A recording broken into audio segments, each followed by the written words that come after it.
והרצמה.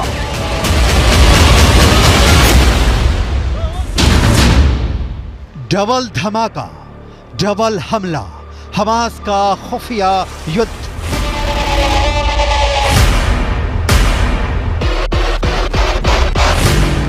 Hamas के 45,000 लड़ाकों में से कितने सुरंग के अंदर और कितने जमीन के ऊपर से इजरायली सेना पर हमला कर रहे हैं, इसे लेकर ना तो अभी तक मोसाद कोई खुलासा कर पाया है और ना ही अमेरिका की खुफिया एजेंसी को कोई भनक लग पाई है। लेकिन मिडिल ईस्ट की मीडिया से जुड़े जानकारों के मुताबिक हमास इजरायली सेना पर वैसे भीषण हमले नहीं कर रहा है जैसे उसे करने चाहिए थे। कुछ खबरों में दावा किया गया है कि भले ही इजरायली सेना दावा करे कि वो गाजा सिटी के बीचों बीच पहुंच चुकी है, लेकिन हकीकत में इस दावे पर पश्चिमी मीडिया के वॉर एक्सपर्ट्स अब सवाल उठाने लगे हैं।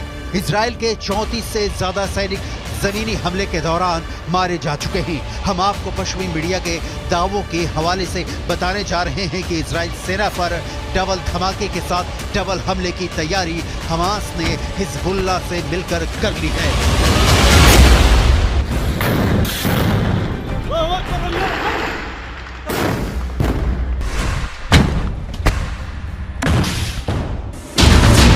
इजराइल की वर्दी में हमास के लड़ाके। लगता है इस बार इजरायली सेना, इजरायली खुफिया एजेंसी मोसाद और बिना शेत हमास की ताकत और वॉर प्लान को समझने में बुरी तरह से फेल हुए हैं। 27 अक्टूबर से शुरू हुए दूसरे चरण के इजरायली हमले में दावा किया जा रहा था कि इजरायली सेना एक हफ्ते के अंदर उत्तरी गाजा से हमास के लड़ाकों का सफाया कर देगी, लेकिन अभी तक इजरायली सेना सिर्फ 400 के करीब सुरंगों को तबाह कर पाई है। इधर हमास ने फिर दावा किया है कि उसके लड़ाके इजरायली सेना को उत्तरी गाजा में हरा देंगे। आखिर हमास इतने बड़े दावे कैसे कर रहा है? कुछ खबरों में यहाँ तक दावा किया गया है कि हमास के लड़ाके इजरायली सेना की वर्दी पहनकर हमले कर रहे हैं।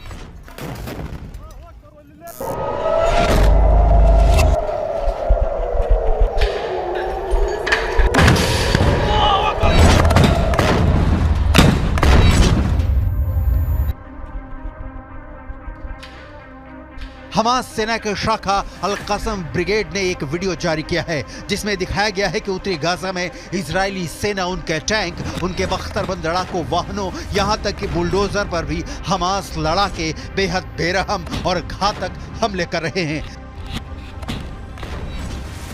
जरा आप हमास की तरफ से जारी किए गए इस 2 मिनट 44 सेकंड के वीडियो की एक एक तस्वीर को देखिए, जिसमें 50% तक तबाह हो चुके गाजा में हमास के लड़ाके चारों तरफ से हमले कर रहे हैं। डबल धमाका, डबल हमला, हमास का खुफिया युद्ध।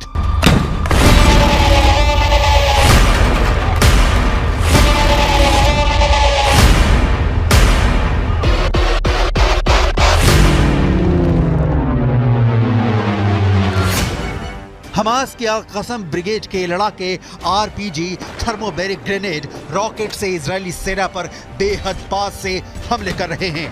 इजरायली टैंकों पर महज 100 से 150 मीटर दूरी से एंटी टैंक मिसाइलें और रॉकेट से हमले हो रहे हैं। हैरानी की बात तो यह है कि हमास की अल-कसम ब्रिगेड अमेरिकी और रूसी हथियारों से इजरायली सेना पर हमला कर रही है।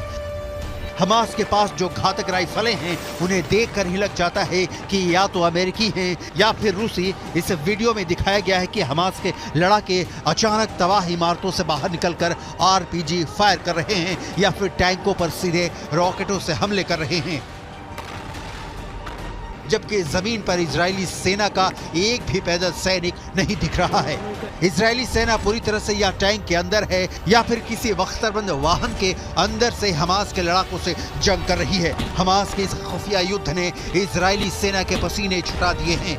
खुद इजराइल के रक्षा मंत्री तक मानने को मजबूर हैं कि उन्हें बेहद क्रूर और शातिर लड़ाकों से जंग करनी पड़ रही है। עזה היא בסיס הטרור הגדול ביותר שבנה האדם אי פעם. כל העיר הזו היא בסיס טרור אחד גדול. מתחת לקרקע קילומטרים של מנהרות. הן מתחברות אל בתי חולים, אל בתי ספר, הן מחוברות ביניהם. יש בתוכם חדרי קשר. מחסני תחמושת, מקומות לינה, והכל על מנת לשמש בסיס של טרור שממנו ניתן לפגוע. इजराइल के लिए विनाशक हिजबुल्लाह का हमला। लेकिन वहीं दूसरी तरफ हिजबुल्लाह के चीफ हसन नसरल्लाह ने दावा किया है कि इजरायली सेना के लिए गाजा युद्ध विनाशकारी साबित होने जा रहा है। हिजबुल्लाह के 60,000 से ज्यादा लड़ाके हमास के 40,000 लड़ाकों के साथ इजरायली सेना पर दूसरे राउंड का विनाशकारी हमला करने जा रहे हैं। पश्चिमी मीडिया ने भी माना है कि हिजबुल्लाह की रॉकेट और मिसाइल ताकत इजराइल के लिए विनाशकारी साबित होगी। हालांकि इजरायली सेना पूरे जोश के साथ दावा कर रही है कि उसने उत्तरी गाजा में 10 घंटे की भीषण जंग में पिछले 24 घंटे के अंदर हमास के बहुत बड़े गढ़ पर कब्जा कर लिया है। इजराइल की आईडीएफ ने दावा किया है कि महज 10 घंटे की लड़ाई के बाद हमास का प्रमुख गढ़ पर कब्जा कर लिया गया है। इजरायली सेना का कहना है कि 10 घंटे की भीषण जंग में हमास के दर्जनों लड़ाके मारे गए हैं। आईडीएफ की मुख्य पैदल सेना इकाइयों में से एक नाहल ब्रिगेड के सैनिकों ने उत्तरी गाजा के पश्चिम में जबालिया पर भीषण हमला किया है। जबालिया में आउटपोस्ट 17 पर आईडीएफ ने हमास लड़ाकों को मारकर कब्जा कर लिया है।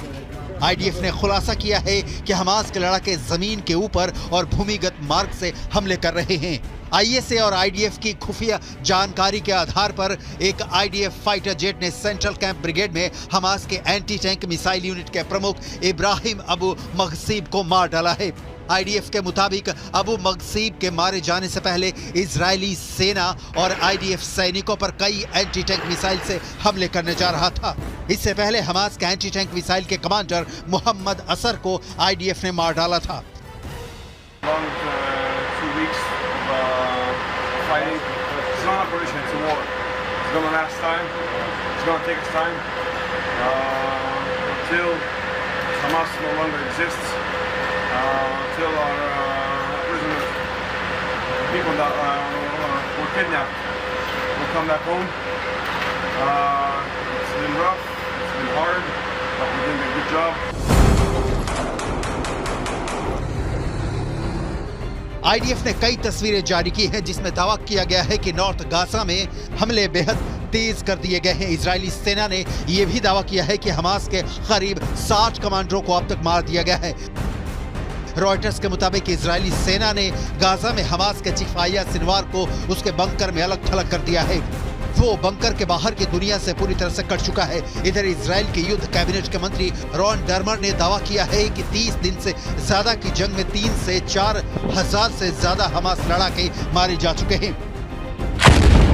उत्तरी गाजा का 50% इलाका पूरी तरह से तबाह हो चुका है। फिलिस्तीनी और हमास समर्थकों के बीच कोहराम मचा हुआ है।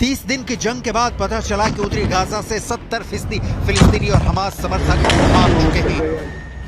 उत्तरी गाजा से दक्षिण गाजा के बीच 14 किलोमीटर का फासला है। दक्षिणी गाजा में लगभग उत्तरी गाजा से 7 से 8 लाख लोग पहुंच चुके हैं, जबकि उत्तरी गाजा में फंसे 1.5 से 2 लाख लोगों को हमास के लड़ाकों ने मानव ढाल बना रखा है।